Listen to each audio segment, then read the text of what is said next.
fallas del motor de arranque número 1. Se realizó la prueba en el solenoide y en el motor DC, de los cuales solo mostró indicios de funcionamiento el solenoide. El motor DC del motor de arranque hizo cortocircuito.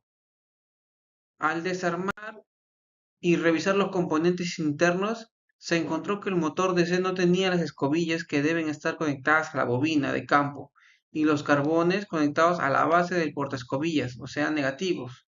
Ello ocasiona que no haya un contacto entre la bobina del campo y el colector de la bobina del rotor. En la segunda imagen, con las líneas amarillas, se observa la parte mecánica del motor de arranque compuesto por el impulsor o bendix y los piñones de reducción que se acoplan al eje del motor DC.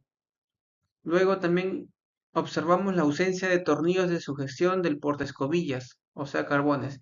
Y en la tercera imagen podemos ver la ausencia de escobillas en el portaescobillas.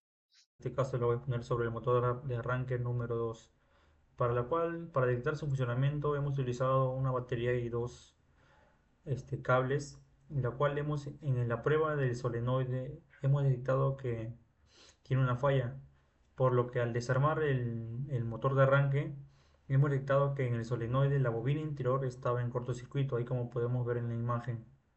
Y en el caso del motor DC, al hacer la prueba, como podemos ver en el video, también se encontraba en cortocircuito y una señal de su error es que desde el interior botaba humo. Y como podemos ver en la imagen, es que en los carbones del lado negativo se encontraban rotos, por lo que impidía que haya un contacto entre la bobina del campo con la bobina del rotor.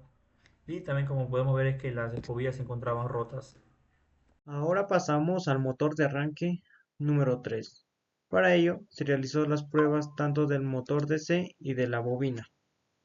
Para ello nos dio buenos indicios de funcionamiento, la cual empezamos a desamblar y nos encontramos con los componentes eléctricos tales como las escobillas, la bobina de rotor, la bobina de campo, el colector, contactos y los anillos de contactos del solenoide, la cual estaban en buen estado. Por ello, nosotros volvemos a procederlo a armar y a realizar la prueba como un vehículo real.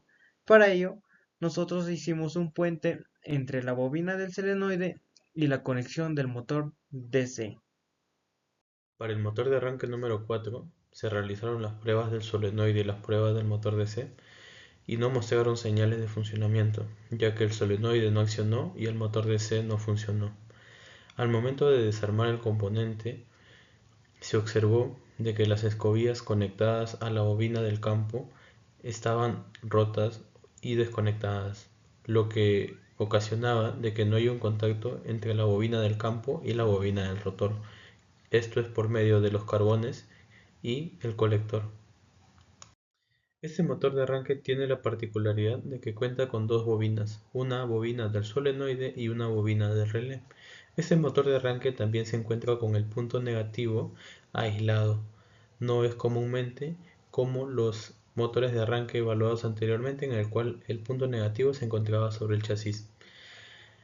También tenemos el puerto del motor DC que se conecta hacia el solenoide, también el punto positivo, que es la conexión de la batería, el punto positivo, y el terminal S, que pertenece a la bobina del solenoide y se conecta en paralelo con el relé. Tanto el punto positivo y el S se encuentran conectados en paralelo hacia el relé. Del mismo modo, el punto negativo, ya que el sistema se encuentra aislado, tanto el solenoide como el relé también tienen su punto negativo aislado, en el cual se conecta a la parte posterior del motor de arranque. El diodo de protección nos ayuda a proteger el sistema de retornos de corriente, el cual puede afectar su funcionamiento del motor de arranque.